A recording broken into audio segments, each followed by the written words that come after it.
nós vamos conversar sobre reforma religiosa, tá? Veja bem como eu estou denominando aqui, a gente já começou diferente, né? Não estou falando reforma protestante, nem contra-reforma, a gente está falando de reforma religiosa, que é entender esse momento em que a Europa passa da virada ali do século XV para o século XVI, em que acontecem algumas rupturas dentro da principal instituição religiosa, que é a Igreja Católica, tá? Só que essa reforma religiosa, que eu tô dizendo pra você, vai acontecer em vários momentos e em várias regiões também, tá? Ela acontece na forma de uma reforma que vai protestar, né, contra a Igreja Católica e até mesmo como uma reforma dentro da própria Igreja. Então esse primeiro vídeo seria mais uma introdução pra gente conseguir entender esses conceitos e o que a gente usa, não utiliza mais, tá? O termo contra-reforma já ficou um pouco para trás, a gente já utiliza o termo reforma católica. Mais pra frente a gente conversa sobre isso com calma, tá bom?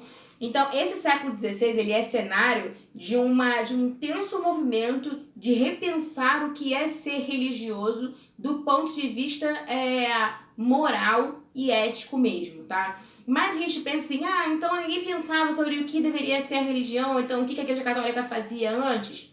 A galera pensava assim, você já tem tentativas há tempos, tá? De monges católicos, ou então de bispos católicos separados, ou então até mesmo de padres que tentam a todo momento trazer pro católico, pro indivíduo católico, a ideia de que o catolicismo também é responsabilidade dele, tá? Esse movimento vem acontecendo já desde o período medieval, só que obviamente de forma pontual, tá? Esse movimento não chega a ser um movimento tão grande de crítica assim. Ele chega ao seu estopim ali no século XVI, tá? Bem no iniciozinho do século XVI. Você vai perguntar, Ana, por que no século XVI? Tá? A gente não pode deixar de compreender esse século como um século de virada, tá? Você tem grandes movimentos acontecendo no final do século XV para o XVI, como a gente tinha acabado de construir uma nova forma de pensamento, uma nova forma de realidade social. A gente sai do período medieval, entra na idade moderna, né? Entra aos pouquinhos, né? Se sai e entra, não é um pé que você bota e depois você tira. Mas você vai saindo aos poucos de uma mentalidade medieval para uma mentalidade moderna. A ideia do renascimento vai ser muito importante para isso aqui também. O humanismo também, tá? Vai ser importante para esse movimento da reforma tanto protestante quanto da reforma católica, tá? Então esses processos eles são muito importantes, tá bom? Em 1517 a gente vai ter o primeiro movimento que vai concretizar de fato essas reclamações que já vem acontecendo na Igreja Católica, que é quando Lutero vai lá, né, e prega as suas 95 teses, tá? Só que o problema é que a gente pensar que esse movimento é um movimento exclusivo do Lutero é um erro, tá? Esse movimento é um movimento mais amplo. A gente tem católicos que permanecem na igreja ainda, criticando essa própria estrutura da Igreja Católica, uma Igreja Católica medieval ainda, em que as estruturas elas não são muito claras, em que os cargos que a igreja possui não são cargos que você possui por estudo ou por alguma outra coisa assim, ou por divindade.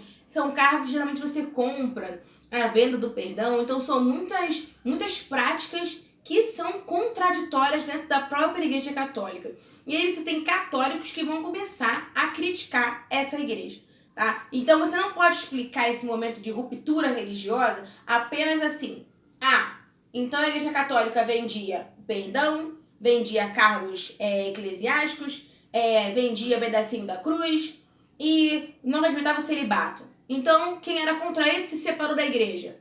Não é bem assim, tá? Existem muitos teóricos, muitos teólogos que vão escrever sobre como esse processo da Igreja Católica acontece. E eles vão dizer principalmente duras críticas, tá? Críticas duras mesmo à Igreja Católica. Mas o que eles querem nesse momento não é criar uma nova religião. Ninguém tava aqui falando, eu vou criar uma nova religião porque eu quero ser pop. Não tem nada disso. A ideia era reformar a Igreja Católica de dentro, tá? Era sair de dentro, era reformar de dentro a própria Igreja Católica. Só que, enfim, algumas críticas, quando elas vão se tornando mais duras no século XVI, elas não vão ser bem aceitas. Para um exemplo aqui bem básico, a gente pode falar, por exemplo, do Erasmo de Roterdã. O Erasmo, ele é um grande escritor, conhecido pela sua obra do Renascimento, enfim. Só que ele tem várias obras em que ele critica a própria estrutura da Igreja Católica. E ele é um católico fervoroso. O Erasmo não sai da igreja, o Erasmo não cria uma nova igreja, e o Erasmo não vira protestante quando novas igrejas são criadas, ele permanece na Igreja Católica. Se o problema fosse apenas, vamos pensar assim, se o problema fosse apenas, a Igreja Católica vende, comercializa a fé e não segue, as suas próprias, suas próprias estruturas, seus próprios escritos, não segue o ensinamento de Jesus, se o problema fosse esse, todas as pessoas que saíram da Igreja Católica quando novas igrejas foram formadas retornariam à igreja quando a igreja finalmente se arrumasse, Quando a partir da reforma católica a igreja se transformasse em um novo ambiente, as pessoas retornariam, não é? Pelo menos eu acho, Se o problema é só esse, você retorna. Só que o problema não é só esse. Tá? Ver por esse lado, é óbvio que é o lado mais conhecido, mas ver por esse lado é você, vamos dizer, simplificar o assunto. A grande problemática não é só as práticas erradas e corruptivas da própria Igreja Católica. A problemática era como a religiosidade era vivida nesse momento do século XV para o século XVI na Europa. Como que a população vive essa religiosidade, tá? Você tem uma diferença muito grande, por exemplo, eu adoro meus resumos, tá? Meus resumos são ótimos. Na verdade, eu faço resumos enormes de textos aqui, enfim. Esses resumos, eu tô louca. Essas formas diferentes de religiosidades, elas vão ser amplamente espalhadas pela Europa, tá? Então você tem na Europa várias formas de viver a religião católica. As pessoas ainda estavam muito vinculadas às velhas crenças que tinham, às velhas espiritualidades. A ideia da devoção tradicional é muito importante nesse momento. Então, como que você vai conseguir perceber, uma crítica religiosa se você não olha para dentro de quem vive a religião? É isso que eu tô convidando você a olhar. Olhe para quem vive a religião, para a população geral, tá? Eles vivem a religião, de verdade. Como que se vive essa religião na Europa? Era esse catolicismo puro que eles queriam ou não? Como se vivia isso? Tá? Isso é muito importante, porque vai fazer... A reforma, na verdade, ela vai mostrar um abismo religioso que existe na Europa. Um abismo religioso entre essa ideia do clero secular e a população de forma geral, que vive essa devoção, mas da sua própria forma, tá? Mais na frente, até quando a gente vai falar sobre as consequências da reforma religiosa e tudo mais, não sei o que lá, quando a gente vai ver algumas guerras que vão acontecer, guerras civis enormes que acontecem dentro de alguns territórios, principalmente francês, você vai ver uma guerra absurda por religião que, se você não se explica apenas pela religião e não se explica apenas por dizer, geralmente a gente tem essa mania, não, mas antigamente, nessa época aí, o preço das coisas aumentou, a gente teve uma grave fome, uma crise política. Não é só isso. As pessoas viviam a religiosidade de forma mais violenta e intensa mesmo. Então, nesse período do século XVI e século XVII, você vive na Europa uma religiosidade intensa, mais tradicional, uma devoção tradicional, que cria um abismo entre a Igreja Católica e a forma de religiosidade. A gente pode ver isso, por exemplo, na ideia de que as missas eram feitas em latim.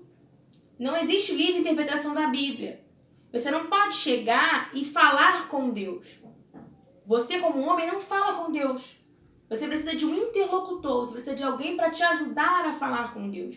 Isso tudo afasta as pessoas, tá? Dessa ideia de religiosidade. Então, isso tudo vai se misturando, tá? Nenhuma religiosidade é pura, não existe essa ideia de pureza e tudo mais.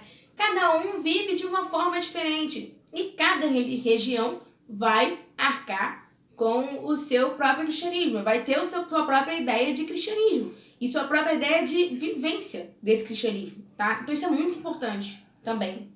que eu tô querendo te dizer aqui é que esse movimento de reforma religiosa vem com uma união entre um descompasso, né, entre a forma de religiosidade vivida da população e a religião que eles queriam, né, implementar, uma religião mais pura, vamos dizer assim, e também pela intensa comercialização da fé que chegou a níveis absurdos, tá, no século XVI, a níveis escancarados para todo mundo ver.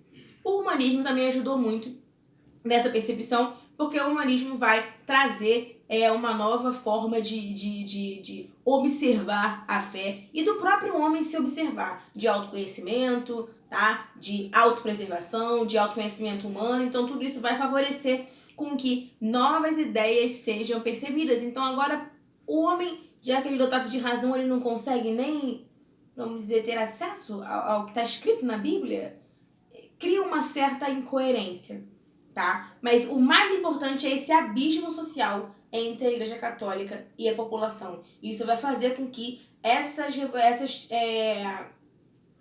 religiões protestantes cresçam muito, tá? Na Europa, beleza?